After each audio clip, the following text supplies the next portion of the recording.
I'm Sharon Betters. Thank you so much for joining us on our pilgrimage fueled by hope. We are continuing in our look at Jehoshaphat's life, and today's devotional is called Teaching Moments, A New Day. Today's treasure is from 2 Chronicles 19, verse 7. Now then, let the fear of the Lord be upon you.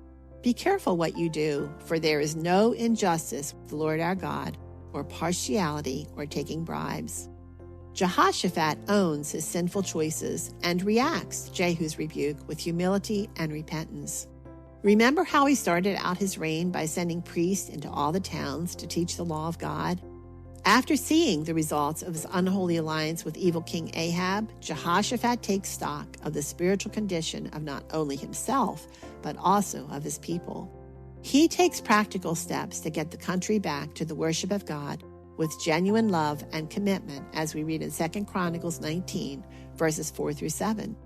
Jehoshaphat lived at Jerusalem, and he went out again among the people from Beersheba to the hill country of Ephraim, and brought them back to the Lord, the God of their fathers. He appointed judges in the land in all the fortified cities of Judah, city by city, and said to the judges, "Consider what you do, for you judge not for man, but for the Lord. He is with you in giving judgment. Now then, let the fear of the Lord be upon you. Be careful what you do, for there is no injustice with the Lord our God, or partiality, or taking bribes." He doesn't stop with these towns, but expands the teaching to Jerusalem. Carefully read these passages to see that it is not a matter of demanding obedience without grace.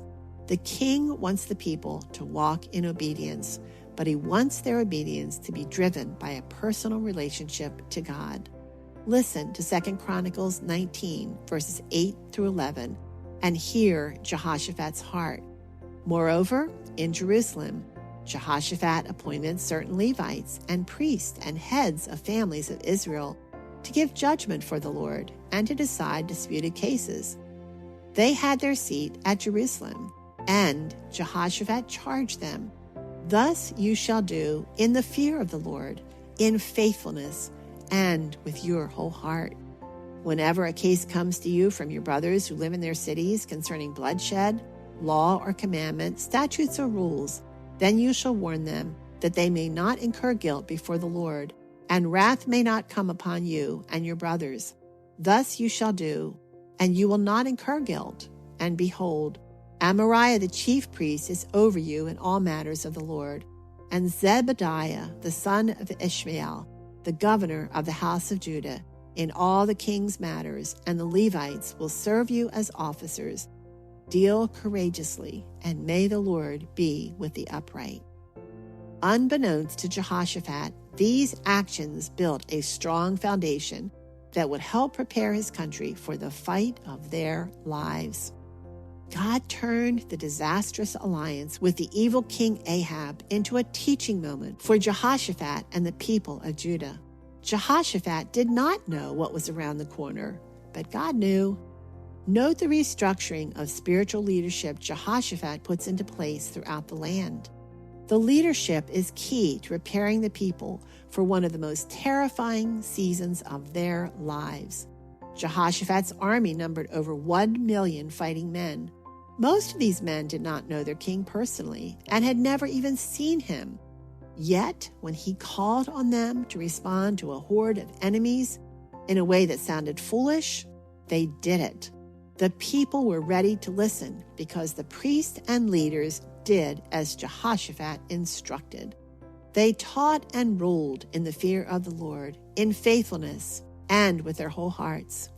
The example of their faith and submission to God through submission to their king imprinted itself on the millions of people who looked to Jehoshaphat for protection and wisdom. In grace and through the repentance of Jehoshaphat, God was preparing them for war, but a war unlike any they had ever fought in the past. Through the appointment of godly leaders commissioned to serve God with all their hearts, God put into place the weapons of warfare they would need: faith and obedience. That is, obedience driven by faith. You may be in a place in your own pilgrimage that requires major changes in your personal outlook or behavior, your leadership or your relationships. You may even feel that God has boxed you into a corner where you have no choice but to go his way. You don't know what is coming tomorrow, friend, but God does. It's possible that those changes are in preparation for a battle you never saw coming.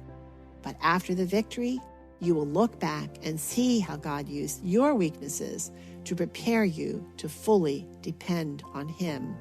May it be so.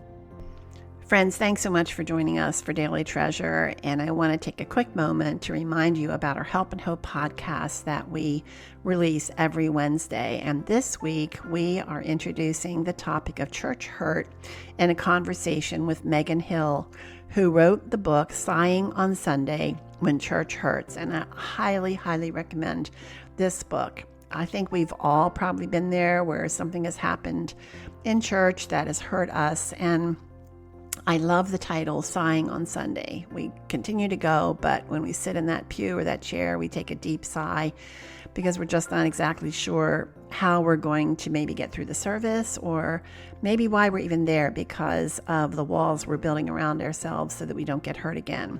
Well, in this conversation, Megan talks about those things, and she talks about why church hurt can be so devastating, the root of church hurt, people in the scriptures who have experienced church hurt and how they responded, the priceless gift of community, and reasons to pursue life in a local church even when it hurts. Megan gently leads wounded people on a pathway to peace as she encourages us to explore the source of our struggles, find ways to express our sorrow, and consider wise actions to take. Friends, others have struggled as well and found hope.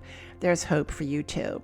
So make sure you go to helpandhopenow.org. That's helpandhopenow.org, and click the Help and Hope link and look for my conversation with Megan Hill, When Church Hurts. Thanks so much for joining us, and I look forward to being with you tomorrow.